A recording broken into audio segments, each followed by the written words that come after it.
Okay, so here's what's for dinner. Today we're gonna make keto-friendly Swedish meatballs. We're gonna have a mixture of beef and pork, and so I have the ground beef, but I grind pork loin, and so I have the little attachment on the mixer. So we're gonna grind up a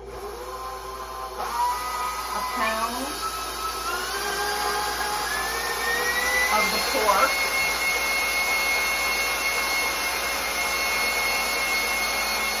And just in case you don't buy pork loin, assuming you like pork, it is just the best thing out there. I buy a large pork loin for like $17, $18 and get about half a dozen meals out of it. So that's just ridiculously cheap. You can cut your own pork chop or have pork roast, or cut off a pound and then grind it up. And so at that price, you really can't beat it.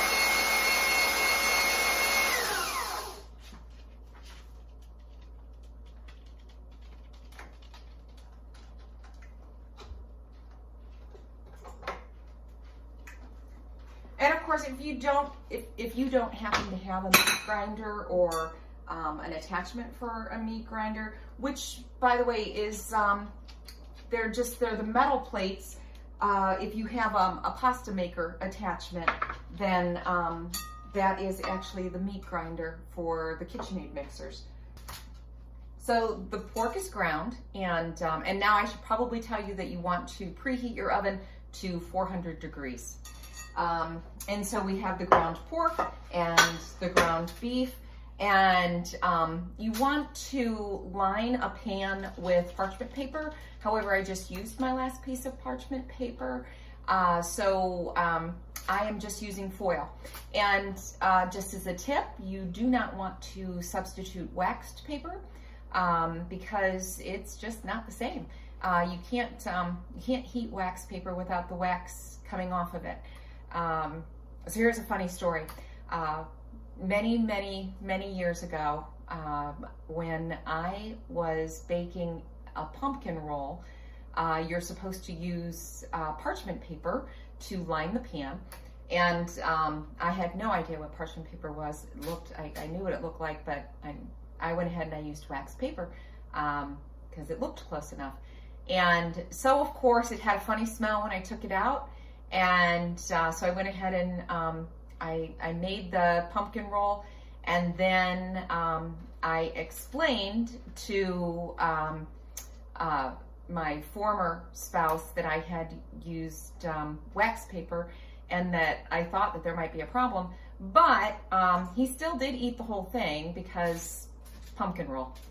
So anyway, but not a good idea to use wax paper, but foil works just fine. So we have a pound of ground beef and a pound of ground pork, and to that we want to add a cup of shredded cheddar cheese and a quarter cup of diced onion, and then we add 1 egg. And you don't need any other binders. That's it. And then we have a quarter teaspoon of nutmeg and a quarter teaspoon of allspice. And then we just get all gross and mix it all together. All right, so now you want to make 1.5 inch meatballs, and you want to put them in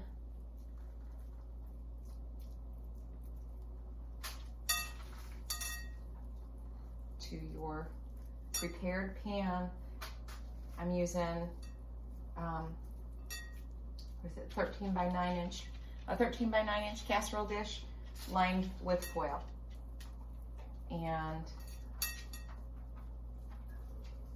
my meatballs are probably closer to 2 inches because I think 1.5 inches is kind of a waste of time unless you're making an hors d'oeuvre. All right, so I always love it when this happens. There's exactly the right amount of meatballs to fill the pan. So we've got 20 meatballs, and once again, that's 2 pounds of meat. And so now we're going to pop them in the oven at 400 degrees for 20 minutes. And while they are doing that, we're gonna make the sauce. All right, so to make the sauce, we have 2 tablespoons of roux, 2 tablespoons of butter mixed with 2 tablespoons of flour. And if I were being very conscientious about carbs right now, I wouldn't be using the flour. Instead, I would be using xanthan gum, which is spelled with an X. So to that, we're going to add a cup of chicken broth and a cup of heavy cream. And as a substitute for heavy cream, you can always use 3/4 cup of milk with a 1/4 cup of melted butter, and that's going to be a good substitute for heavy cream. Obviously, you're not going to be able to whip that up, so it's not a substitute for heavy whipping cream, but it is a substitute for heavy cream, which is what we needed for this. So now this is, we're going to need a tablespoon of Worcestershire sauce and a tablespoon of Dijon mustard. Oops, maybe a little extra. All right. And we're gonna let that cook and thicken up while the meatballs are in the oven. So to finish off, we're gonna make some cauliflower mash, which is fake mashed potatoes for anybody who doesn't know. And I buy riced cauliflower, which is frozen, and then you just throw it in the microwave for 4 or 5 minutes. I used to buy heads of cauliflower and go through all that nonsense, but I don't do that anymore. So it's in the freezer section, and I picked mine up at Sam's and at Costco, but I have seen individual bags at Giant Eagle, Acme. So, all right, so we are going to put the riced cauliflower into the blender. And if you've never used riced cauliflower, it really is good. I know I'm not going to pretend that you can't tell the difference between a cauliflower pizza crust and a flour pizza crust, but the fact is you throw so much stuff in to doctor these up that you don't really taste a big difference between cauli mash and regular mashed potatoes. And I actually have a couple recipes. I make a fried rice with cauliflower, and it's pretty good.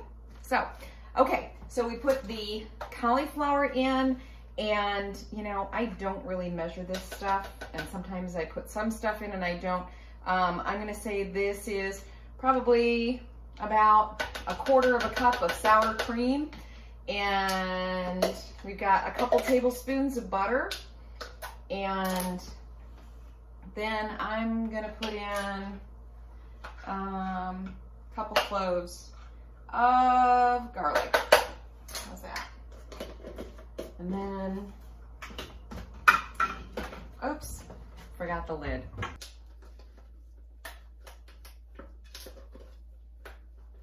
All right, and then season them up with some salt and pepper, and that should do it.